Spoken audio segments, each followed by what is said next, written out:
Joseph and the Coat of Many Colors. Genesis chapter 37, verse 5. Joseph had a dream, and when he shared it with his brothers, they hated him even more. Vic had always been different. His first memory of isolation was at Rankin Elementary School, when he turned down a game of tetherball to instead play in chalk.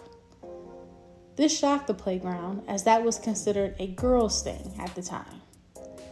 It made no sense to him why everyone thought chalk was girly, but more importantly, he felt no desire to change their minds. He just let them think something was wrong with it and kept drawing his rainbows. His indifference to social norms didn't stop there. In middle school, when everyone was listening to the rapper Lil Wayne, he would proudly blast Green Day. In high school, when everyone wore Jordans and Forces, he rocked Vans. In college, when everyone made sure to have the latest iPhone, he kept his Motorola Flip until it no longer worked, and then got the most generic smartphone he could find.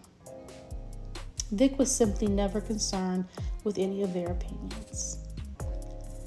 In addition to being the oddball, he always kept his head in the clouds. He was always cooking up some bizarre, creative idea while wearing flowers in his crown. The flowers weren't an aesthetic choice, they simply prevented him from breaking off his hair, as he had a bad habit of over-twirling his locks during brainstorms. While his friends slowly accepted that he was just weird like that, he also chose to tame down his weirdness as he got older. He noticed that people enjoyed him more when he didn't say or do everything he was thinking. Usually, this trade-off wasn't such a huge cost, as it was exhausting trying to explain all his ideas and quirks anyway. But today, Vic couldn't wait to share. He had just graduated and had been trying to figure out what was next.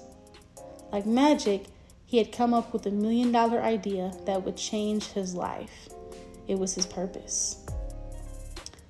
Vic focused on his breathing as he pedaled hard down Noble Avenue. As he approached the house, he barely stopped his bike, just hopped off and let it drop as he ran up to the porch where they were all gathered. "Yo, so I had this crazy idea. So boom," he began. Vic finished up his story and waited for their excitement. There was a pregnant pause, and he assumed it was simply them needing time to catch up. Vic rubbed his hands, anticipating his boy's approval, and instead he got bursts of laughter. The 11 young men, who had been all crowded on the porch, laughed until they cried and called Vic the worst insults in the world. They reminded him that he had been a weirdo since Rankin Elementary days, and that he had lost his mind if he thought he would ever be doing better than them. Vic was crushed. He laughed it off, but on the inside, he was humiliated and felt so stupid. After a couple weeks of recovery, Vic licked his wounds and reminded himself of who he really was since Rankin, a visionary. Not everyone would be able to understand his ambition, and he needed this experience to be wiser about who he shared his ideals with. Outside energy could kill a dream fast.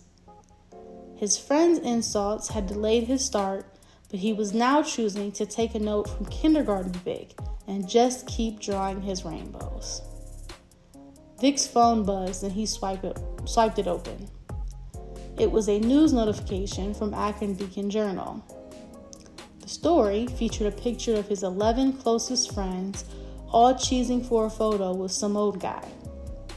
The headline read, "Akron locals cut proposal deal with Apple for $1.5 billion. Vic quickly scanned the article in shock. His brothers had laughed at his dream and then sold it.